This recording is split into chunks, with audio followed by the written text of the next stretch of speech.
Buenos días, chicos. Buenos días. ¿Cómo están? Bien, ¿y usted? Bien, también. ¿Cómo están los ánimos después del examen?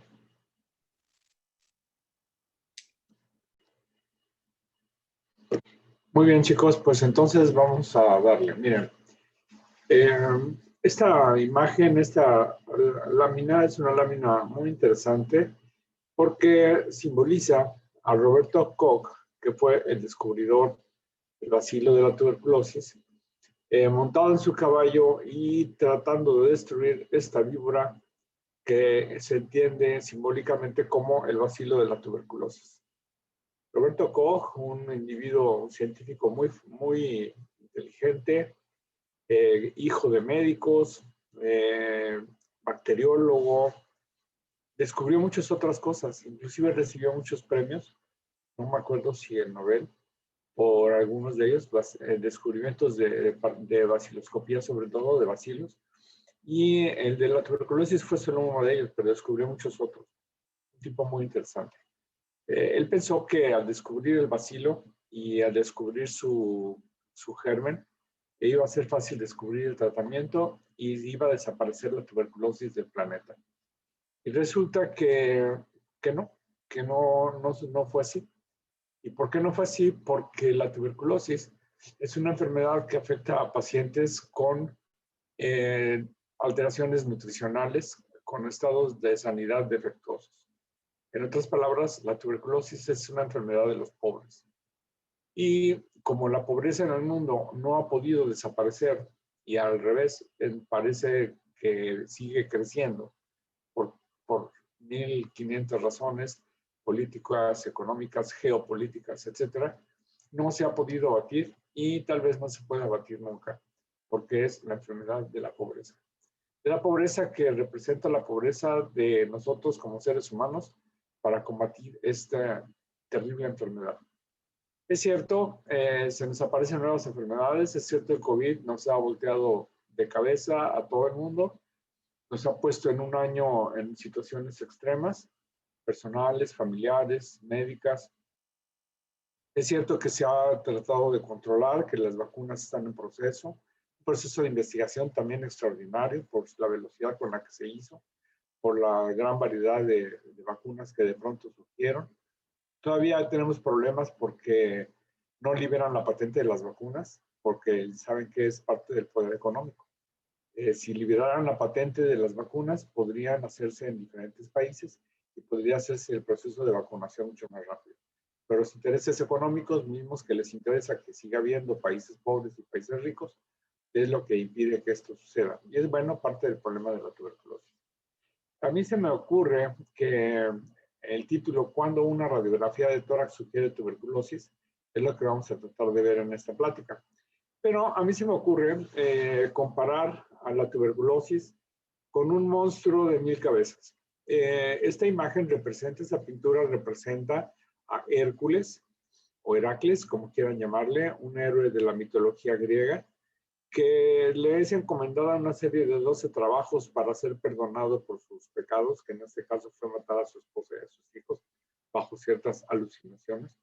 Y entonces uno de sus trabajos, el segundo, es matar este monstruo, esta hidra venenosa que se conoce como el monstruo de Lerna.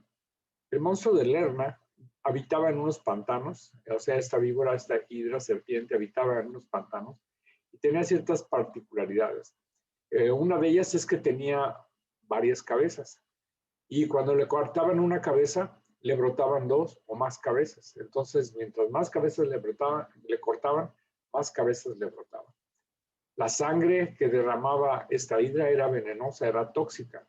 Vean ustedes que hay al pie de la pintura varios cadáveres y uno más reciente, porque todos ellos fallecían al contacto de la sangre. Además, el aliento de la hidra también era venenoso, de manera que no se podía uno ni acercarse a ella porque morías envenenado. Entonces Hércules, que fue ayudado con un sobrino, resulta que lo que inventaron, lo que idearon fue usar cubrebocas para evitar la transmisión, no la transmisión, sino para evitar que este aliento venenoso de la hidra los matara. Y entonces, mientras Hércules iba cortándole la cabeza, a cada una de las cabezas a la hidra, su sobrino lo que hacía era con una antorcha cauterizaba la cabeza y así no crecía más. De esta manera, después de una encarnizada batalla, Hércules, que podríamos pensar que fuera nuestro amigo Koch, el que descubrió el bacilo, acaba con la hidra que podríamos considerar que fuera la hidra venenosa, en este caso el bacilo de la tuberculosis o la enfermedad. Esto sucede solo en la mitología, en la realidad, pues al parecer no vamos a lograrlo. Necesitamos un Hércules que aparezca y venga a ayudarnos a resolver este grave problema de salud que es la tuberculosis pulmonar. Entonces, cuando decimos que cuál es la imagen característica de la tuberculosis, les voy a mostrar varias imágenes. Por ejemplo, esta primera, lo que nos muestra es un patrón retículo nodular apical bilateral. Predomina en el lado izquierdo. Fíjense que son como nubecitas. Fíjense que tiene broncograma aéreo, que son esas estructuras tubulares negras. Fíjense cómo los hilios se encuentran más arriba de su sitio, sobre todo el del lado izquierdo, porque están siendo retraídos, jalados hacia arriba. Busquen la cisura menor en el lado derecho y no la encontramos. O tal vez sea esta fina línea delgadita que si se fijan está arriba del sitio habitual, porque también está retraída. Entonces, a la tuberculosis le encantan los lóbulos superiores y le encanta, es una enfermedad que produce mucha fibrosis. No es una enfermedad local, focal, es una enfermedad que afecta todo el pulmón y de hecho, como vamos a ver, afecta básicamente todo el sistema de un ser humano. En esta segunda imagen que tenemos aquí abajo a la derecha, tenemos una opacidad, una cavitación, una lesión más bien radiolúcida localizada en el lóbulo superior derecho. Esta lesión radiolúcida es de pared gruesa e irregular.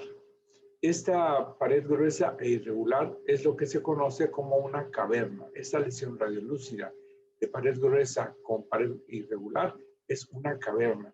Y fíjense de nueva cuenta cómo afecta a los lóbulos superiores. Fíjense que también hay afectación en esta parte del ápice. Comparen un ápice con el otro y aquí se ve claramente que hay también una zona de consolidación.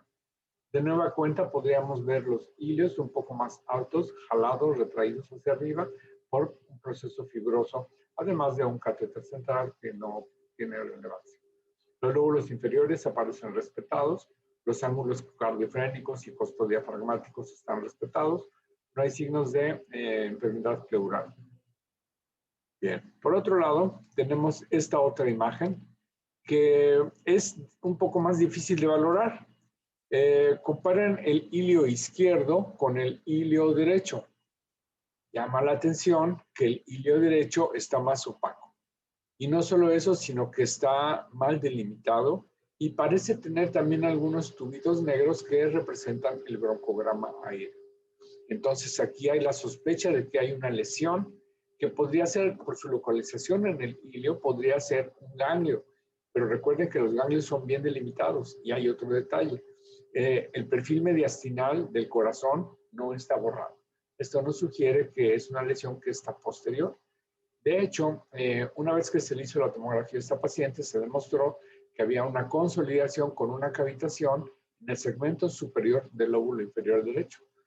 Entonces se hizo el diagnóstico de tuberculosis. De hecho, este caso fue manejado por el doctor Laniado y la paciente respondió muy bien al tratamiento y actualmente está totalmente sana y libre de enfermedad. Tenemos otra imagen, pero en este caso tenemos unas opacidades retículo-nodulares bilaterales de franco predominio izquierdo. Fíjense que es diferente estas opacidades a estas. Esta es de mayor densidad. Aquí ya hay engrosamiento de la pleura, que eso es toda esta opacidad periférica. Y además, fíjense en estas lesiones radiolúcidas. ¿Las ven? Díganme alguno de ustedes qué creen que son estas lesiones radiolúcidas pequeñas. ¿Vamos? Lesiones radiolúcidas pequeñas. Bronquiectasias. Bien, muchacho, bien, exactamente, son bronquiectasias. Las bronquiectasias en este caso por tracción, es decir, que hay una distorsión del parénquima pulmonar por esta gran fibrosis pulmonar. Tal vez podríamos pensar que este es de este estado, una vez que se le diera tratamiento y que evolucionara, podría evolucionar a una situación parecida a esta. Entonces, es una situación más grave de fibrosis extensa, con bronquiectasias, con engrosamiento pleural por una tuberculosis pulmonar. Ahora, vean esta imagen de abajo y de nueva cuenta háganme diagnóstico.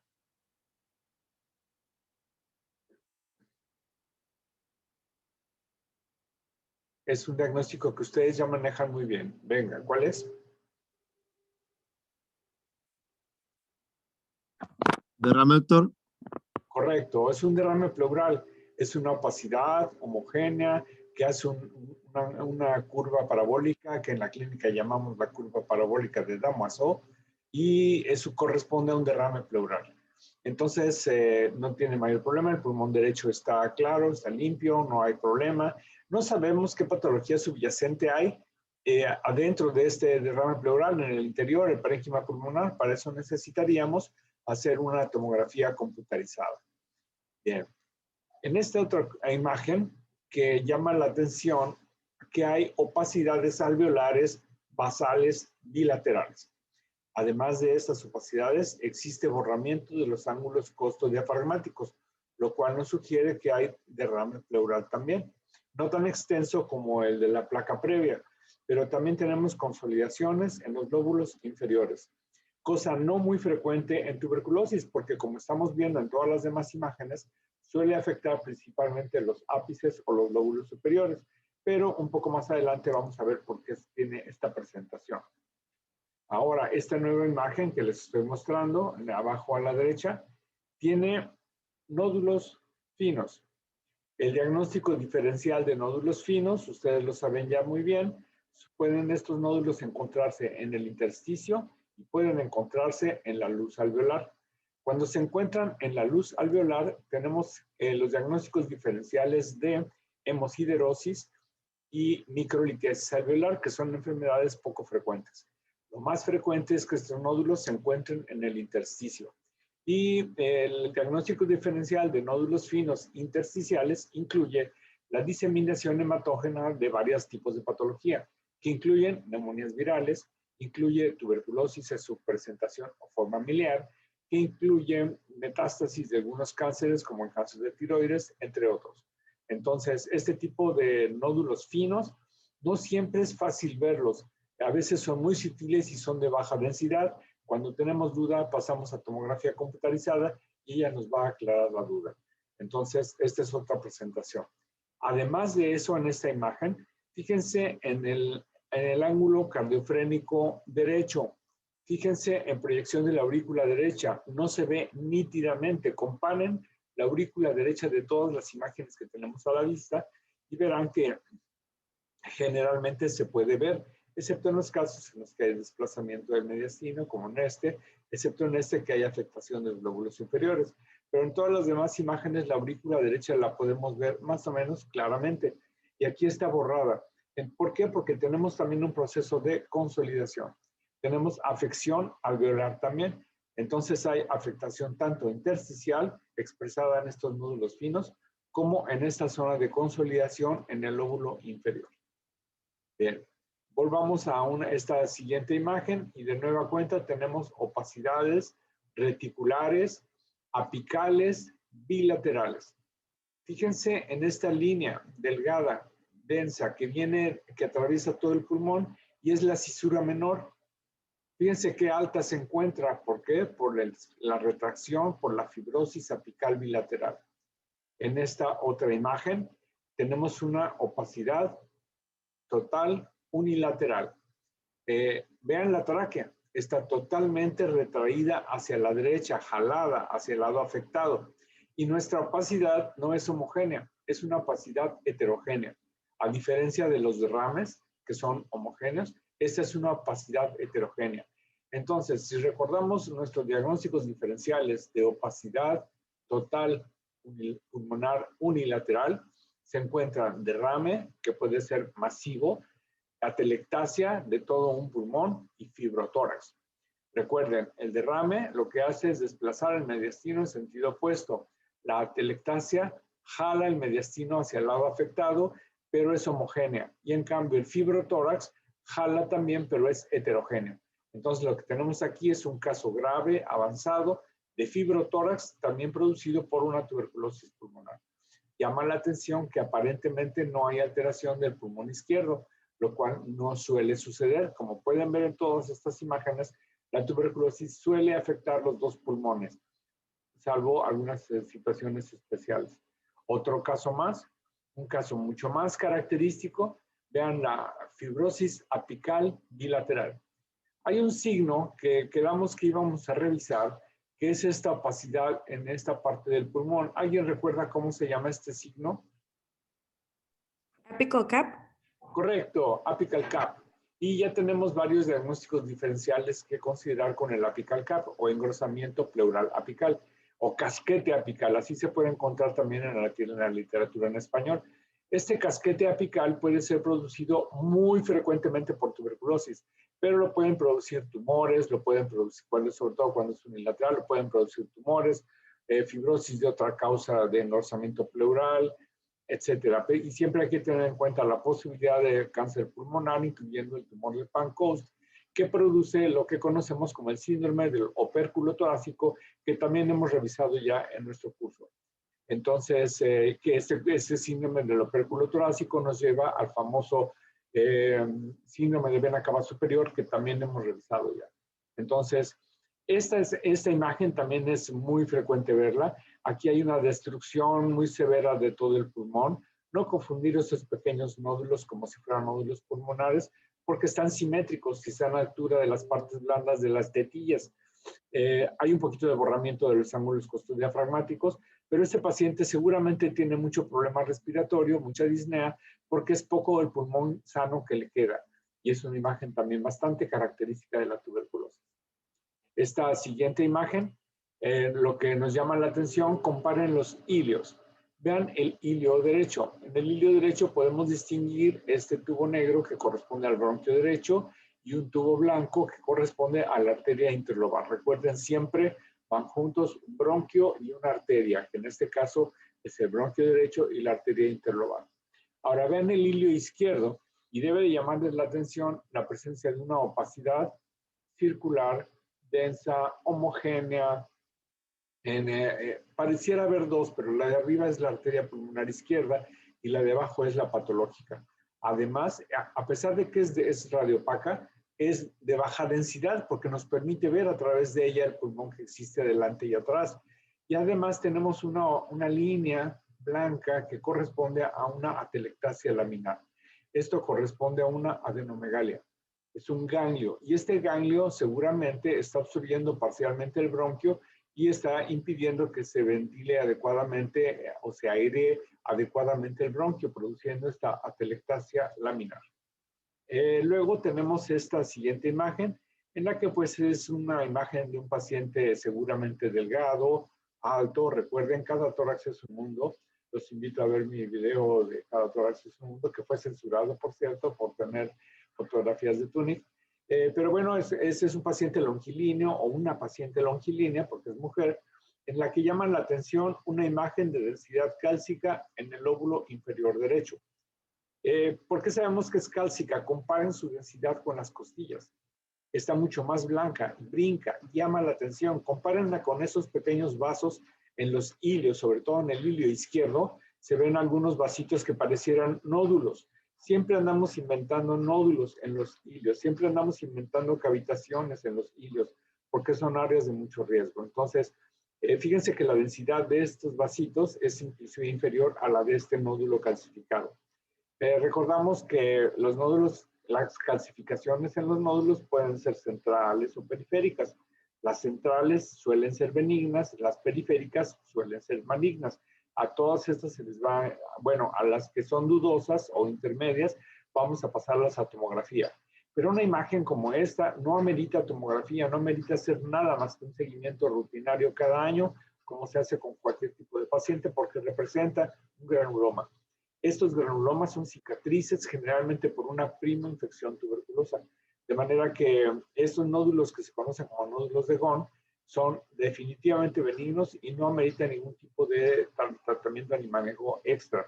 Vemos con frecuencia que los envían a tomografía con un gasto innecesario, con radiación innecesaria, y vemos frecuentemente que se las piden con contraste, que es otro riesgo innecesario para el paciente, etcétera. Entonces, hay que tener, si hay manera de conseguir una placa previa del paciente, hay que hacerlo y compararla. Y si la tiene desde hace un año o desde hace 5, más indicativo de que no tenemos nada que hacer. Muy bien.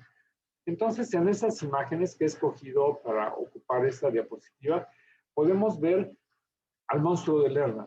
Estas son todas las cabezas que tiene el monstruo de Lerner. Este es el problema de la tuberculosis. Se presenta de 1500 maneras. Entonces, ¿cuál es la más característica de tuberculosis? Todas o ninguna de ellas es característica. Entonces, el mensaje que quiero dejar con esta plática es precisamente ese. No hay una imagen característica de tuberculosis. Siempre tengámosla en mente con un cuadro clínico de sospecha que ya sabemos es de tos, es de hemoptisis, es una enfermedad crónica, es una enfermedad que desgasta y gasta, es una enfermedad con ciertos parámetros laboratoriales que ustedes conocen mejor que yo, es una enfermedad que padeció mucho la humanidad en los siglos XVIII y XIX, bueno, siempre, pero inclusive hay libros escritos sobre la tuberculosis, libros muy interesantes que les recomiendo leer. Por ejemplo, hay uno que se llama La montaña mágica de Thomas Mann. Este libro narra la historia de un joven que se siente enfermo y se va a una de esas clínicas que hay en el bosque, en las montañas, para curarse de tuberculosis. Y narra su experiencia que según él iba a ser nada más de unos cuantos días ahí arriba. Y finalmente acaba quedándose allá y ve morir a mucha gente. Tiene un capítulo que se llama Una radiografía, a que habla sobre una radiografía, cómo el médico evalúa una radiografía y evalúa la historia de un paciente a la luz de esa radiografía. Entonces, es un libro muy interesante, se lo recomiendo, La montaña mágica de Thomas Mann. Hay otros libros que hablan sobre tuberculosis, uno de José Camilo Cela, etcétera.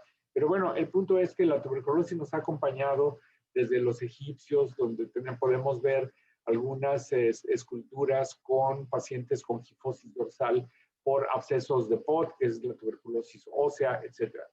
Entonces, ¿cuál es la característica de la tuberculosis? Todas o ninguna. Y les voy a explicar por qué. Esta lámina está tomada del libro del doctor Pedrosa.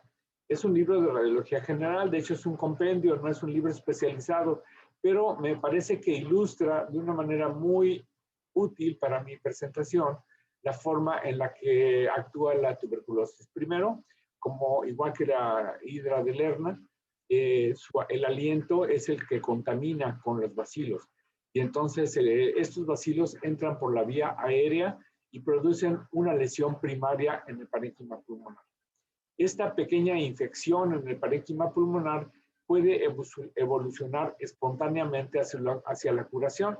¿De qué depende? Del estado de salud del paciente. Si el paciente está inmunológicamente en buen estado y en un estado nutricional adecuado, va a curarse solo. De hecho, va a pasar únicamente como una gripe, más o menos leve o severa, y el paciente se cura sin mayor problema.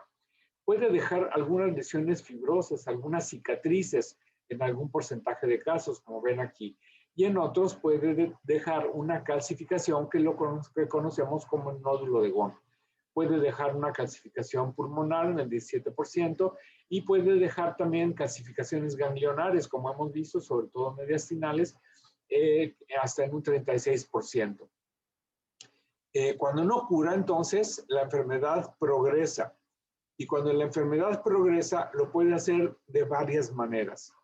Una de ellas, la progresión puede ser local, y entonces nos va a producir un proceso focal de neumonía, de consolidación, que se hace crónico y se conoce como tuberculoma. Es una lesión generalmente grande, densa, se puede confundir con una neoplasia y sin duda puede durar mucho tiempo estabilizarse y luego dejar de dar manifestaciones clínicas para después reactivarse por la inmunodepresión del paciente y producir lo que se conoce como una reinfección o tuberculosis secundaria. Otra forma de evolución que vimos en las radiografías también es la cavitación, que cuando se le da tratamiento puede evolucionar hacia la curación y permanecer estable igual que el tuberculoma durante un tiempo, y también cuando hay una inmunodepresión reactivarse, dándonos de nueva cuenta lo que conocemos como la reinfección o tuberculosis secundaria. Respecto al tratamiento hay mucho que decir, aunque no me corresponde como radiólogo porque no es algo que manejo yo, pero esto ya no es tan fácil pasar del tratamiento a la curación. Se están dando resultados muy complejos de las bacilos que son resistentes a los quimioterápicos o a tratamientos que se habían dado ancestralmente, y por lo tanto hay un grave problema de las tuberculosis resistentes. Entonces ya este es un capítulo aparte del proceso de la tuberculosis y del tratamiento que manejan desde el punto de vista clínico. Cuando progresa, otra cosa que sucede es que de la vía local, el paciente que tiene tos lo va a expectorar esta tos con flemas, con bacilos, y va a hacer una diseminación a otros bronquios. Esta es la diseminación broncógena. La otra forma por la que puede progresar es que estos bacilos van a pasar al intersticio, van a pasar a los vasos, y entonces a los vasos, cuando hablo de vasos, hablo de arterias, venas y linfáticos, y entonces se va a hacer lo que es la diseminación linfática o linfangítica. Van a pasar a los vasos y se va a dar una diseminación por vía hematógena, y es aquí donde se dispersa a cualquier parte del cuerpo. Se va a dar la presentación miliar, que es una reinfección tuberculosa a nivel de los capilares pulmonares, o se puede presentar a nivel de sistema nervioso central, genital, renal, ósea, y a la vez puede permanecer inactiva para después hacer una diseminación secundaria. Cuando se hace hacia los ganglios es cuando nos produce las adenomegalias, que pueden ser unilaterales, bilaterales en el pulmón, pueden ser adenomegalias sistémicas también en las regiones axilares, en las ingles, etc. Entonces, esta afección puede también afectar el pericardio, puede hacer todos estos síntomas, y todos ellos pueden evolucionar a una forma también de infección tuberculosa que es parecida a los tuberculomas, nada más que son nódulos más pequeños, que también son nódulos, focos de infección que pueden reactivarse. Luego tenemos la invasión directa de la tuberculosis. Esta invasión directa va a ser a la pleura, va a ser a la laringe por la expectoración, desde luego bronquial, y las flemas que son deglutidas van a pasar al intestino y nos va a dar una forma intraluminal de la tuberculosis y desde luego complicaciones vasculares. Entonces, fíjense, vamos a recordar las imágenes que vimos. Aquí tenemos una fibrosis apical bilateral, aquí tenemos un nódulo de Ghon, que es el que estamos hablando de las calcificaciones ganglionares o parenquimatosas. Aquí tenemos una adenomegalia ileal. Aquí tenemos la cavitación del lóbulo superior que vimos hace rato, que es la que se presenta de esta manera, la diseminación focal. Y aquí tenemos la diseminación hematógena de la diseminación y la consolidación tuberculosa. Muy bien. Así pues, a esto me refiero cuando hablamos de esta hidra. Este evento de Heraclio venciendo la hidra venenosa ha sido representado por diferentes tipos de artistas, según se le imaginan ellos, eventos que están en la mitología griega. En las revisiones que hay de la literatura podemos encontrar que la tuberculosis se puede afectar de varias maneras. Entonces, fíjense las frecuencias, afecta como infiltrados. Ustedes ya recuerdan que la palabra infiltrado no es una palabra muy recomendable porque según el glosario de términos de la Sociedad Fleischner, es un término que utilizan más bien los patólogos. Nosotros deberíamos de decir consolidaciones. Se presenta por adenopatías, se presenta por atelectasias, se presenta por derrame pleural, diseminación bronquial y cavitaciones. Aquí tenemos un esquema en donde podemos ver una lesión focal de tuberculosis. Aquí tenemos la representación esquemática de una diseminación miliar, la representación de una afectación lobar, en donde hay el patrón retículo nodular, linfáticos ingurgitados, una cavitación y un poquito de engrosamiento pleural apical, y la cicatrización. Vean cómo se produce este jalamiento, entre comillas, o sea, retracción del ilio, de la cisura menor con fibrosis, con retracción mediastinal. En esta primera imagen tenemos aquí lo que se conoce como el complejo primario arranque, que es el foco de neumonitis, una adenomegalia y la cisura.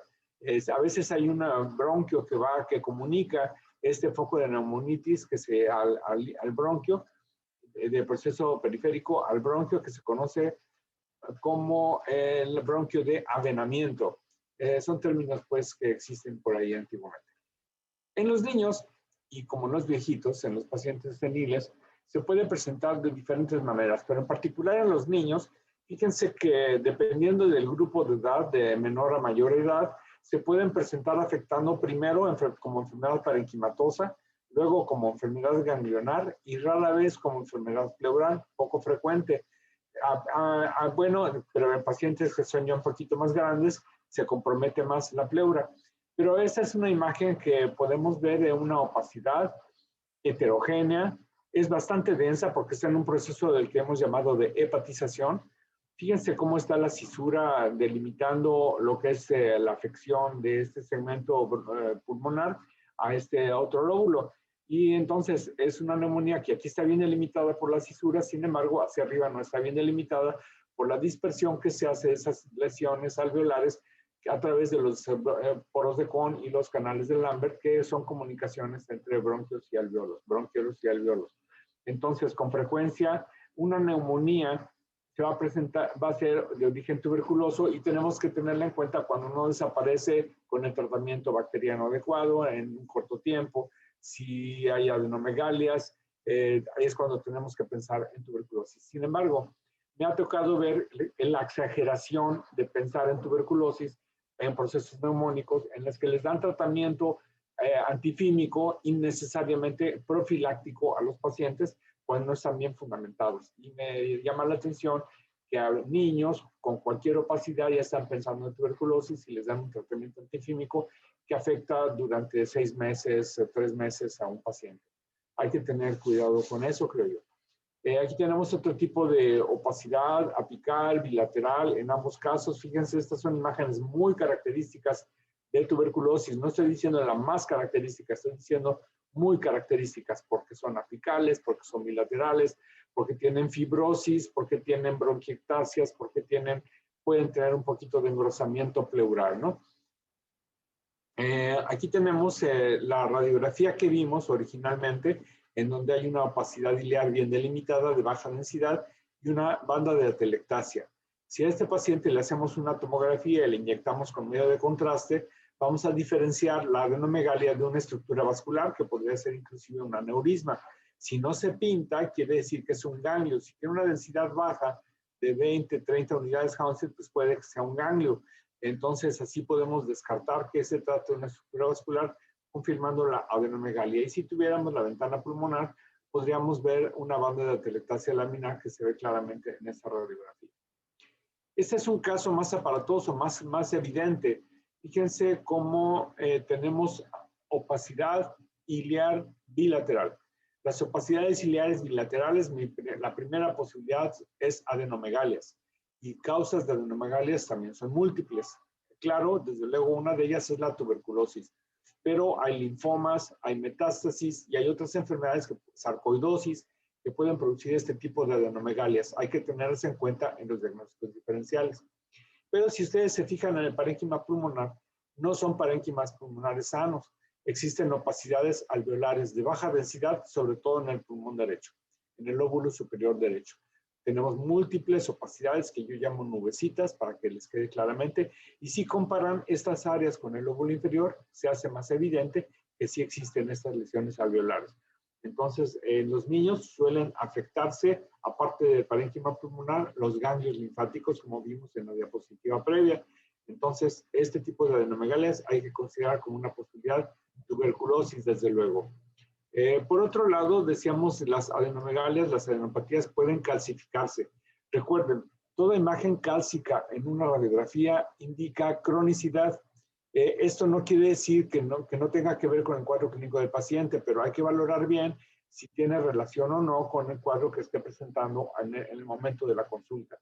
Entonces, en esta proyección posterior anterior tenemos aquí un ganglio calcificado, denso, heterogéneo, con su forma ovoide, otro ganglio mediastinal aquí.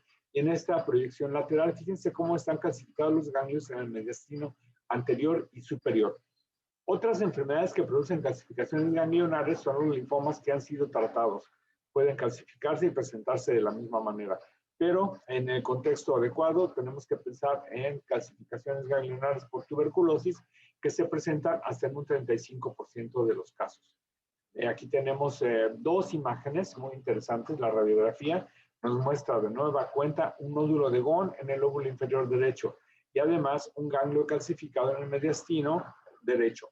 En la tomografía podemos ver el nódulo otro nódulo calcificado, no es el mismo paciente, en el pulmón izquierdo.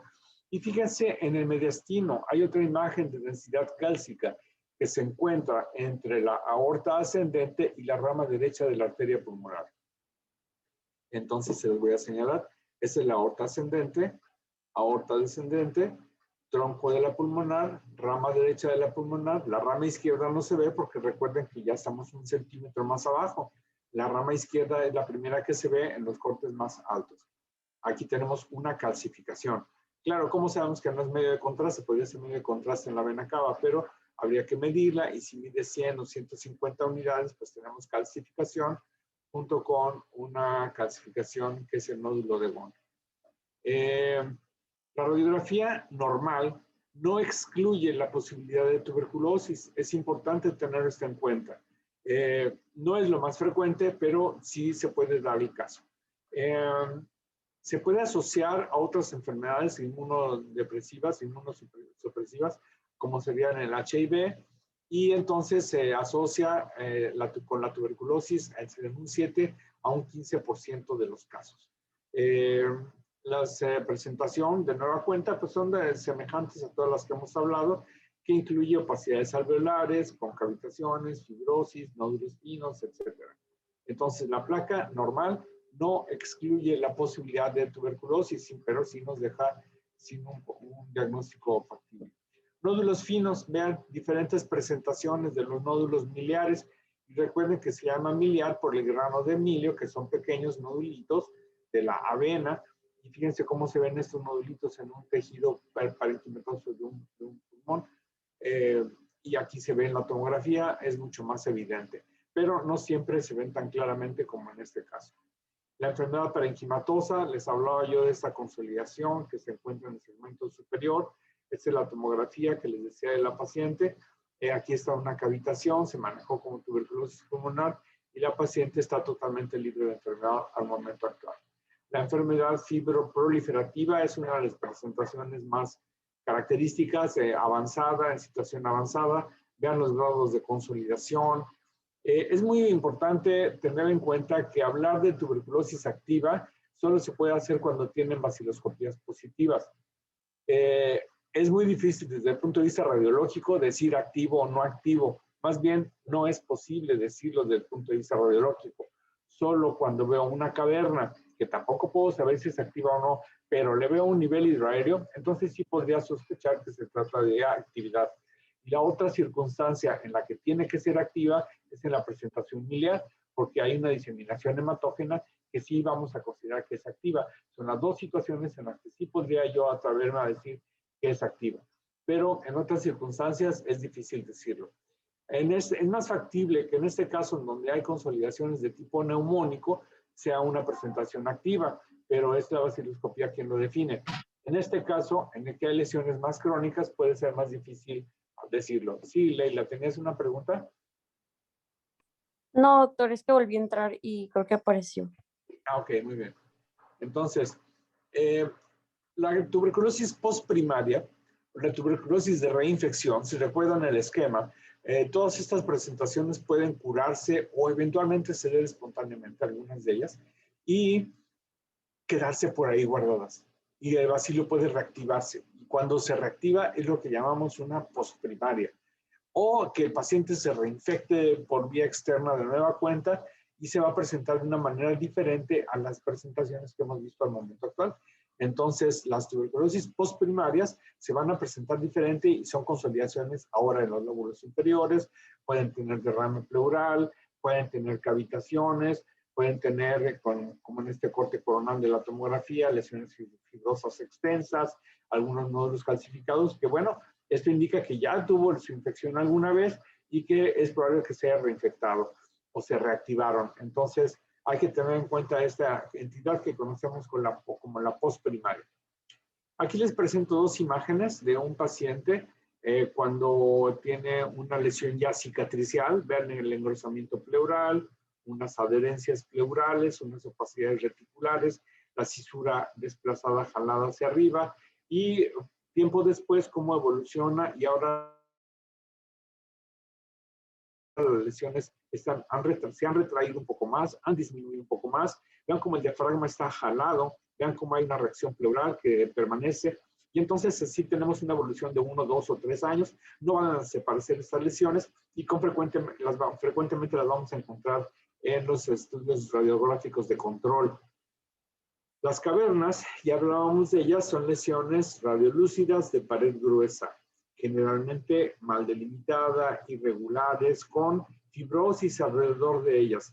Vean, aquí hay dos, una en el lóbulo derecho, otra en el lóbulo superior izquierdo. La pared de esta es un poco más delgada, pero todas tienen consolidación, tienen fibrosis y tienen un poquito de engrosamiento apical. Este es otro caso, tal vez un poco más difícil de ver, pero si comparan el lóbulo superior derecho con el izquierdo, salta a la vista que aquí hay opacidades. Estas opacidades son de baja densidad, son reticulares, algunas alveolares, y tal vez aquí una lesión radiolúcida o una caverna incipiente. Los ilios aún no se ven afectados. Este sí se ve un poco aumentado de volumen y retraído. El ilio derecho se ve bien, no está afectado, no hay patología, no hay compromiso pleural. Entonces, las cavernas es otra de las presentaciones características de la tuberculosis. Y hay unas situaciones sobre las cavernas. Una caverna puede tener dos fenómenos. Uno, nivel hidroaéreo, y dos, una lesión dentro de la caverna. Si se fijan en esta cavitación del lóbulo superior derecho, es una lesión radiolúcida muy grande, con afectación pleural, de pared muy gruesa, con el bronquio de avenamiento, o sea, el bronquio que drena de la caverna hacia la vía aérea, pero tiene algo aquí en el interior, que no es precisamente un nivel hidroaéreo, porque no es un nivel horizontal, es una lesión lobulada. Entonces, pues llama la atención que podemos decir que es una caverna con algo adentro. Cuando acostamos al paciente en decúbito lateral izquierdo, fíjense qué pasó. Esta lesión se desplazó, lo cual quiere decir que es una bola que está dentro de la caverna que se desplaza libremente. Acostamos al paciente boca arriba y entonces ahora desaparece la bola porque está en la parte más posterior. Esto es algo muy, muy curioso que me tocó observar y no teníamos acceso a tomografía computarizada en aquel entonces, pero pudimos demostrar que era una bola dentro de la caverna que se desplazaba libremente. Y esto se conoce como una contaminación por hongos que se llaman aspergilomas. Estas lesiones son Aspergillum flavum, que les encanta infectar las cavernas tuberculosas. Entonces, bola dentro de una caverna, mi primera opción es aspergiloma. La otra opción es que los pacientes tienen hemoptisis y entonces al tener hemoptisis pueden tener un nivel hidroaéreo cuando la sangre es líquida o coágulos. Entonces, una caverna con bola en el interior puede ser aspergiloma y puede ser un coágulo. La posibilidad de tumor dentro de una caverna es prácticamente negligible. Fíjense, ya hay otra posibilidad. Aquí tenemos otro caso con una caverna de una lesión radiolúcida de pared gruesa con una bola adentro. Y aquí tenemos sendas bolas, o sea, una de cada lado con tomografía de cavernas con bolas en el interior. Y aquí tenemos un corte histopatológico de un aspergiloma dentro de una caverna. Este es el pulmón sano, este es el pulmón con fibrosis y el engrosamiento apical, y aquí está la caverna del aspergiloma. Entonces, en el diagnóstico diferencial incluimos coágulos, tumores que podríamos casi descartarlos, pero hay una entidad que se conoce como aneurisma de Rasmussen. Los aneurismas de estas cavernas como hay erosión de las estructuras del parénquima, de las estructuras vasculares, se puede debilitar la pared de una de estas estructuras vasculares y no romperse, sino simplemente al debilitarse van subiendo a la presión arterial y se van haciendo aneurismas y se pueden presentar como una bola así. Estos aneurismas de Rasmussen pueden sangrar bruscamente y el paciente se muere súbitamente de la hemoptisis tan tremenda que tiene.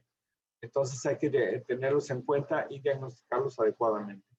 De nueva cuenta, fíjense, el mismo paciente, tenemos una consolidación heterogénea, broncograma aéreo con una caverna en el lóbulo superior de pared gruesa. No todas van a venir con letrero, no todas van a ser claritas como las que hemos visto previamente. Y acuérdense que al ser una enfermedad sistémica es muy frecuente que esté afectado el otro pulmón también, como sucede en estos casos con esta opacidad reticulonodular. Pero aparte de esto, tenemos aquí la caverna y una lesión que crece de la pared. Este podría ser un aneurisma de Rasmussen. Entonces, si hacemos una angiografía y inyectamos medio de contraste, podemos ver estos aneurismas y podemos, cuando están sangrando, no se puede meter a cirugía generalmente porque están en estado grave, y una de las opciones es embolizar la arteria bronquial que irriga ese aneurisma. Y al embolizarla con tejido, con el FAM, separa el sangrado del paciente y cuando menos se le salva la vida en lo que puede ser sometido a cirugía. Es una de las alternativas del tratamiento de este tipo de aneurismas. De nueva cuenta, vean esta tomografía, es una reconstrucción volumétrica, este es el corte axial, y bueno, cuando tenemos una bola o una lesión que se pinta con medio de contraste, pues evidentemente es una aneurisma, que se pinta intensamente, igual que las demás estructuras vasculares. Vean, un aneurisma de la arteria derecha, pulmonar derecha, un aneurisma de Rasmussen. De nueva cuenta, aquí tenemos una lesión muy vascularizada en el lóbulo superior con un aneurisma. Se le hizo una embolización con estructuras de metal, con pequeños coils y separa el sangrado. Aquí está la caverna, aquí está la opacidad por el aneurisma y aquí está cómo se puede detener el sangrado en estos pacientes.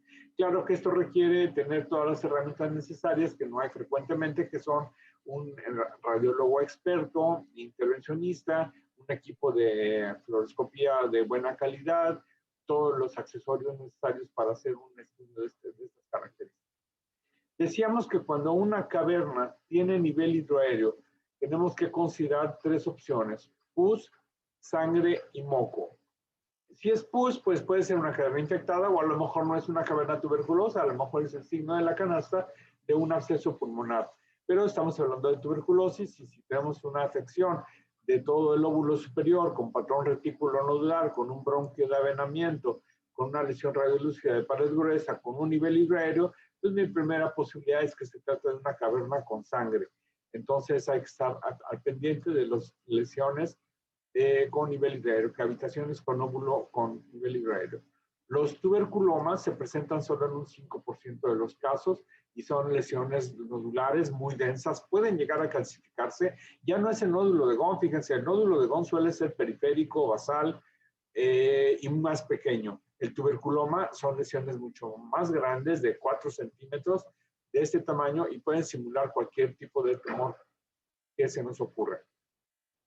La participación pleural es bastante frecuente, puede ser la única participación de la tuberculosis, la única manifestación de la tuberculosis, y en niños no es tan frecuente. Suele presentarse después de 6 meses de la infección, suele ser unilateral y las complicaciones de ellas son raras. Una de las complicaciones es la atavicación, lo cual se puede diagnosticar con ultrasonido. Recuerden, la tomografía no es buena para eso, el ultrasonido es muy bueno porque tiene las 3 veces. Hay derrames chiquitos, como el borramiento del ángulo costodiafragmático, que puede verse claramente en el ultrasonido, y esta es la diferencia entre un derrame libre y un derrame tabicado. ¿Por qué es importante? Porque a la hora que quieran funcionarlo para drenarlo, en este no va a haber ningún problema, pero en este no van a poder drenar nada y muy frecuentemente va a terminar en cirugía para una decorticación.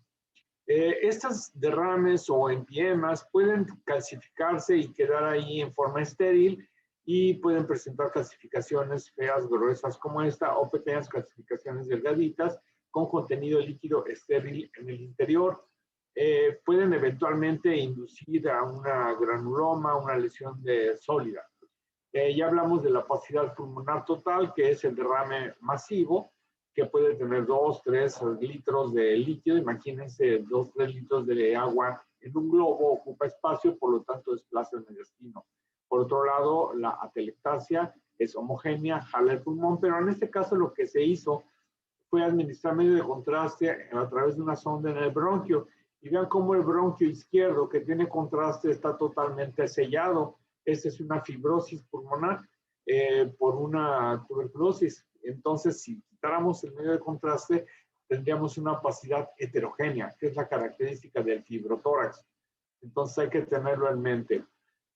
Dentro de las complicaciones de la tuberculosis, obviamente 1500 en las lesiones parenquimatosas, ya hablamos de los tuberculomas, de las cicatrices, del micetoma.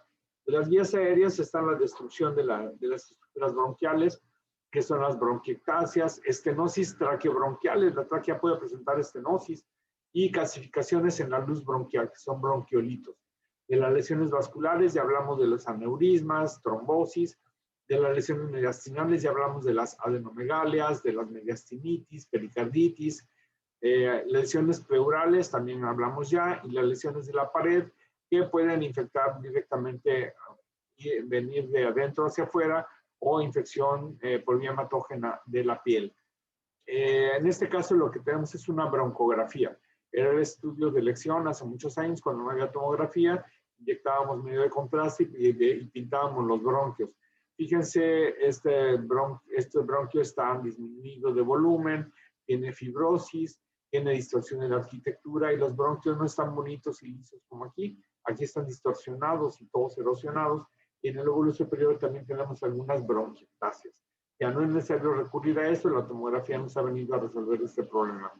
Las atelectasias se pueden presentar de 1000 maneras, presentando signos extraños, como este signo que se conoce como el signo de Luftil-Siegel, que es como de una vela, el signo de la vela, con una atelectasia del lóbulo superior. Antes, o bueno, en algunas ocasiones es importante la cirugía para que el paciente no muera de sangrado, y les hacían una extracción de todo el lóbulo superior que deformaba la caja torácica, produciendo grandes problemas funcionales y estéticos. Después a alguien se le ocurrió que se podrían rellenar, hacer una especie de curetaje, lo que se conoce como plumage o plomaje, con estructuras que ocupen el espacio. Se llegaron a usar inclusive pelotas de ping pong que no funcionaban bien porque eran de pared muy delgada y eran erosionadas por los líquidos corporales, erosionándose y produciéndose contaminación y también abscesos. Dentro de las mismas, miren cómo estas pelotas de ping pong tienen múltiples niveles hidroaéreos, además desde luego del marcapaso, que en este caso no es relevante. Después se inventaron unas pelotas de Silastic exclusivamente para este objetivo, que son más resistentes, y con esto podían evitar la deformidad del paciente. Cuando una caverna se rompe, se puede producir un neumotórax, pero curiosamente, en lugar de que el pulmón se colapse en su totalidad, hay adherencias, hay cicatrices que impiden que este neumotórax se produzca en su totalidad. Entonces, no hay que dejarnos engañar por esto. Llama la atención en este caso que hay desviación del mediastino en sentido opuesto, lo cual nos obliga a estar alerta del problema de un neumotórax hipertenso, que es de gravedad y de peligro, porque el grado de desplazamiento mediastinal, la presión positiva que se hace en este espacio, impide la distensibilidad del pulmón derecho y la distorsión de estructuras vasculares, poniendo en peligro la vida del paciente. Entonces, en estos casos, lo que hay que hacer es funcionar inmediatamente, quitar la presión negativa, poner una sonda para restablecer la expansión pulmonar en la medida de lo posible. Pero entonces el pulmón no se va a colapsar en su totalidad, como estamos acostumbrados, sino porque tiene todas estas adherencias pleurales o pleurodiafragmáticas que pueden ser, o pleurales al pulmón. Aquí tenemos un paciente con un neumotórax, tenemos una sonda pleural que no se reexpande el paciente, no se reexpande la sonda, el pulmón. Entonces, es posible que exista una fístula broncopleural. Nótese que hay afectación también del pulmón derecho, esto es importante, que hay una fibrosis con una telectasia, con algunas bronquiectasias.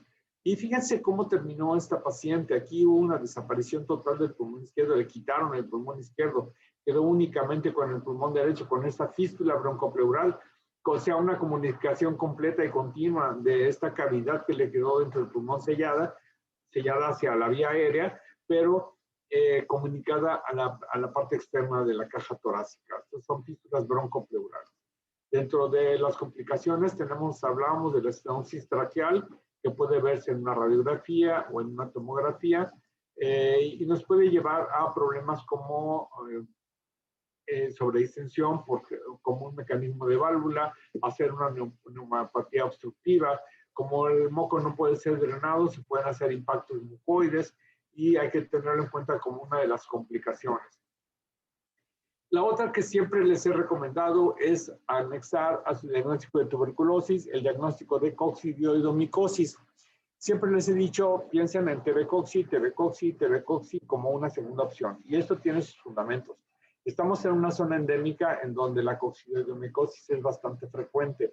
Desde luego mucho menos que la tuberculosis, pero ya está demostrado y el doctor Laniado y la doctora Castañeda han publicado varios artículos al respecto de la asociación de tuberculosis con coccidioidomicosis. Entonces, hay que pensar siempre en esta opción como una alternativa diagnóstica en determinadas circunstancias clínicas.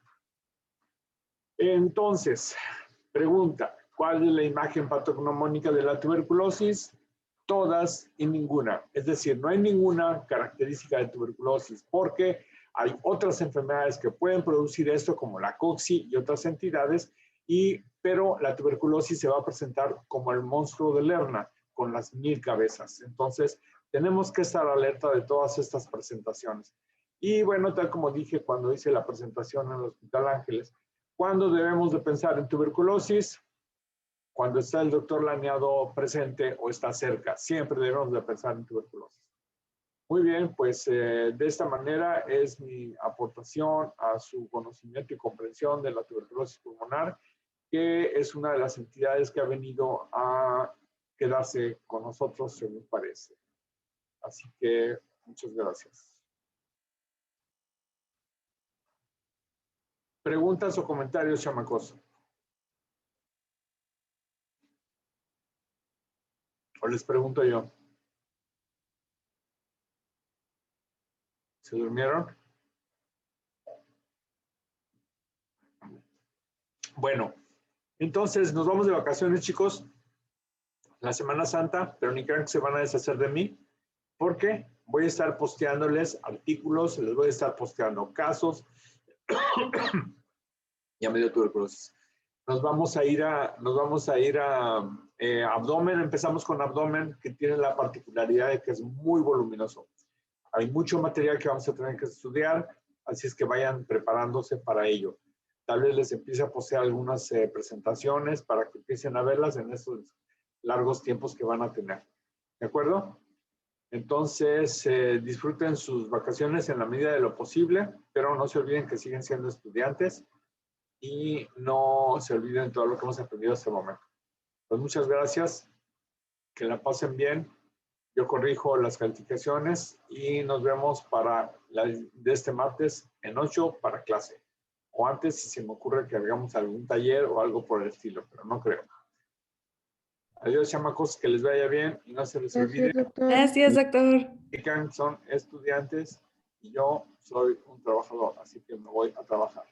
Bye.